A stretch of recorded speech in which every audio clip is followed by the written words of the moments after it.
বহুদিন আগের কথা, মনোহরপুর রাজ্যে এক সৎ, ন্যায়পরায়ণ ও সাহসী রাজা বাস করত। তার সততা ও সৃষ্টিকর্তার প্রতি আনুগত্যের জন্য সকলেই তাকে খুব ভালোবাসত।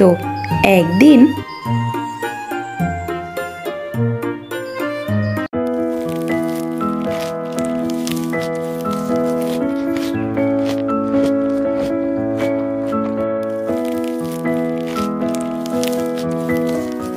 কি ব্যাপার রাবেয়া, তোমার মন খারাপ কেন?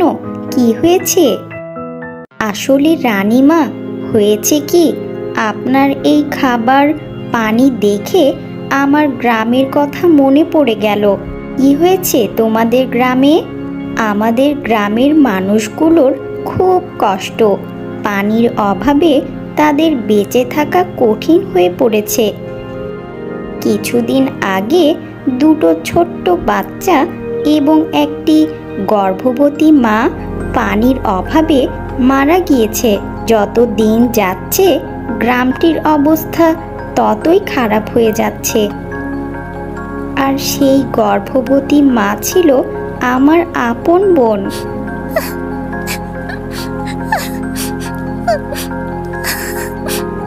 কষ্ট পেও না রাবেয়া, আমি মহারাজের সাথে এ বিষয়ে অবশ্যই কথা বলবো।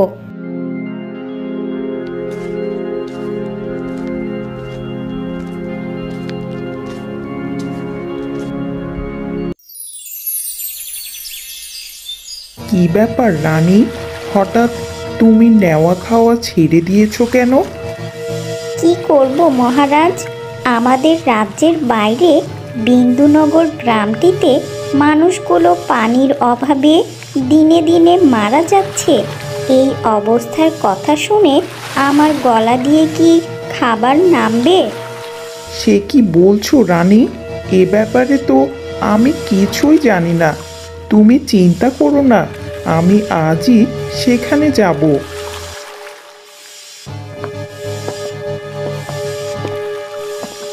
মহামন্ত্রী, বিন্দুনগর গ্রামটির এমন করুণ দশা আর তুমি কিছুই জানাওনি আমাকে?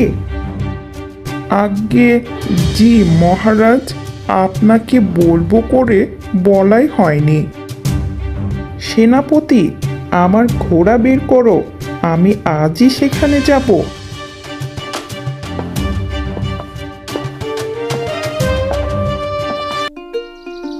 অন্যদিকে জমশেদ মিয়া সেই বিন্দুনগর গ্রামটি থেকে 2 কিলোমিটার দূরে তারা বাস করতেন। তাদের কোনো সন্তান ছিল না। গিন্নি, আজ রাতে কিন্তু ঝাল ঝাল করে মাংস রান্না করবে। সেটা না হয় করব, কিন্তু কাজে না গেলে মাংস আসবে কই থেকে? বেলা হয়ে যাচ্ছে, কাজ শেষ করে মাংস নিয়ে বাড়ি এসো।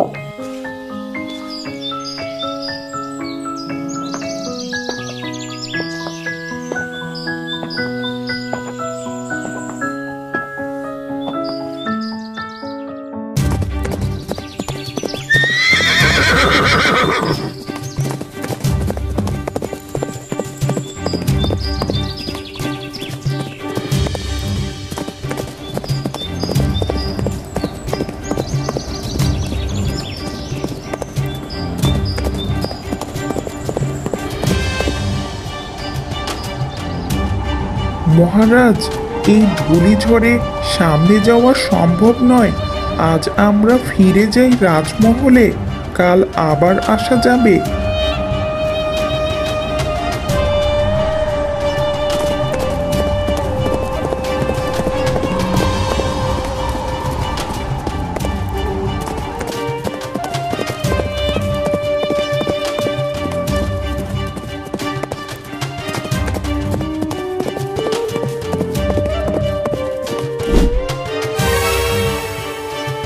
একি সেনাপতি, মহামন্ত্রীকেও তো দেখছি না।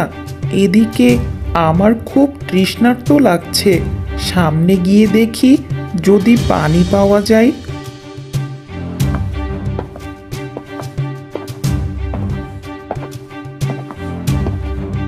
যদি কারো পানির প্রয়োজন হয় এখানে এসো, আমার কাছে পানি আছে, এখানে এসো।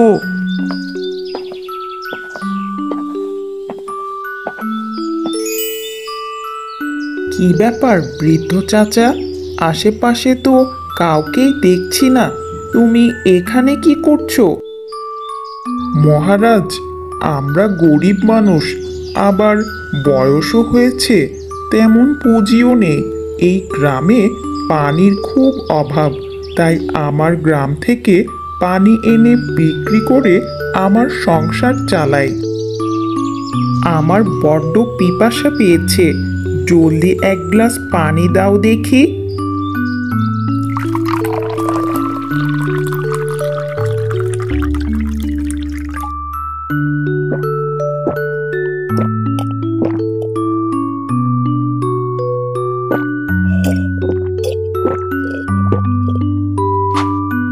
তুমি আগামীকাল আমার প্রাসাদে এসে এই পানির মূল্য নিয়ে যাবে।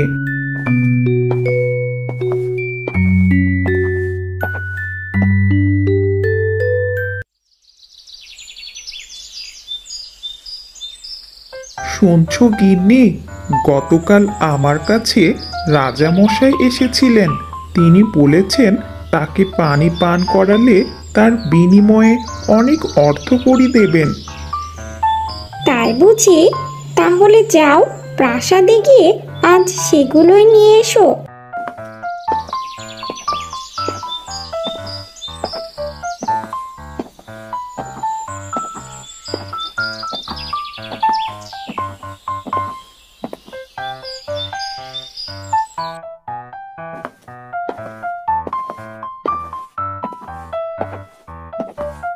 এ কি চাচা, কে তুমি?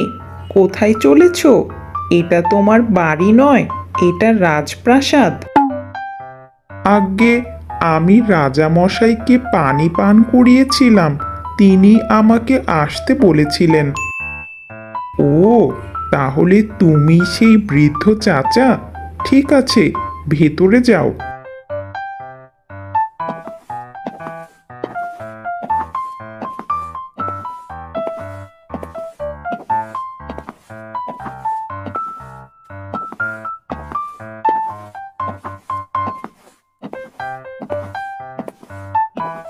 হে মহান সৃষ্টিকর্তা, আপনি তো মহান, আপনি চাইলেই সব কিছু করতে পারেন। আপনি সকলের কষ্ট দূর করে দিন, আপনি সকলকে হেফাজত করুন। আরে, উনি তো মহারাজ।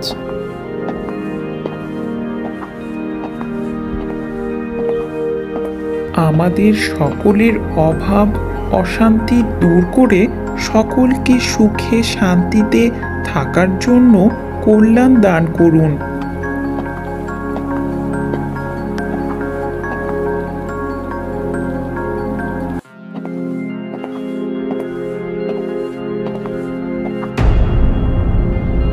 আরে, কি ব্যাপার? তুমি খালি হাতে ফিরলে কেন? আমি টাকা কড়ি নিতে গিয়েছিলাম ঠিকই, কিন্তু তার এমন দৃশ্য দেখে কিছু না বলেই চলে এসেছি। কি এমন দেখেছো সেখানে? তিনি এত ধনী হয়েও মহান সৃষ্টিকর্তার নিকট দুহাত তুলে মন ভরে চাইছিলেন, তাই আমি তার কাছে চাইতে যাইনি।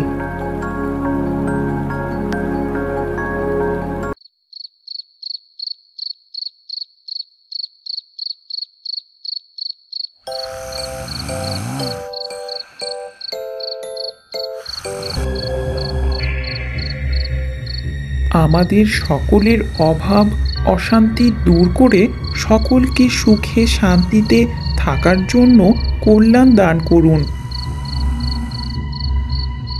না, কিছুতেই ঘুম আসছে না।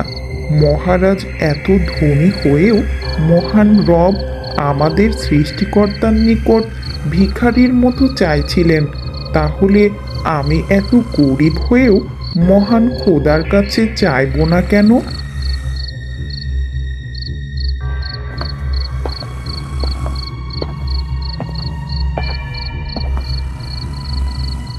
এরপর জমশেদ মিয়া কান্না জড়িত কণ্ঠে তার মন খুলে সৃষ্টিকর্তার নিকট তার সকল চাওয়া পাওয়াগুলোর কথা বলছিলেন আর প্রার্থনা করছিলেন।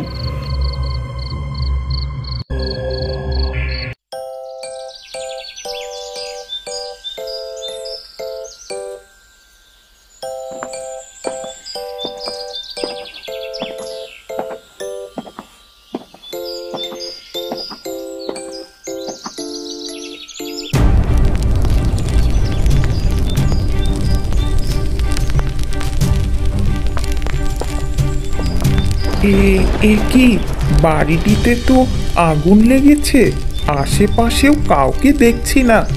বাঁচাও, বাঁচাও আমাদের, বাঁচাও। সে কি, ভেতরে তো মানুষ আছে। আমার কাছে যতটুকু পানি আছে সেটা দিয়েই মানুষগুলোকে বাঁচাতে হবে।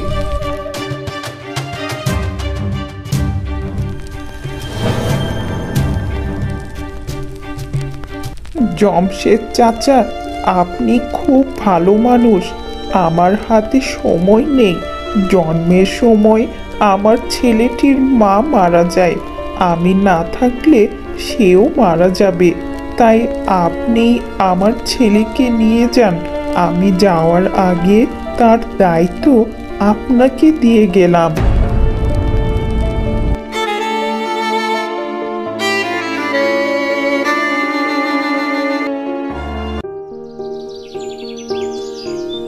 কই গো গিন্নি, জলদি এসো। দেখো দেখো আমি কি এনেছি।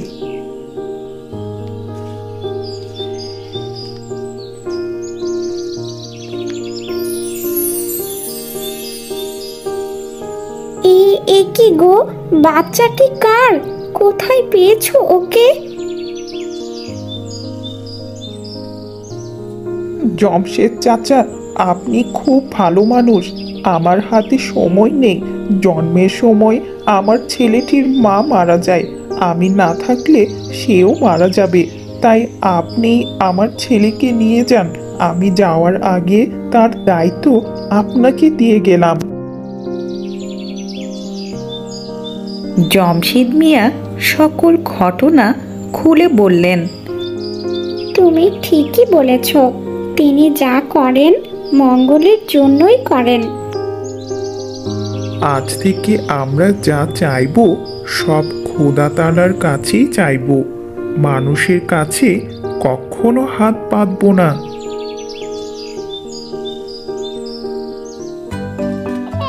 এরপর তারা ছোট্ট সন্তানকে নিয়ে সুখে শান্তিতে বসবাস করতে লাগলো। আর একেই বলে সৎ পথে কর্ম করে একনিষ্ঠ হয়ে সৃষ্টিকর্তার নিকট চাইলে রাজা বাদশা যা দিতে পারে না তা মহান সৃষ্টিকর্তা দিতে পারেন। তাই তিনিই হলেন আসল দাতা।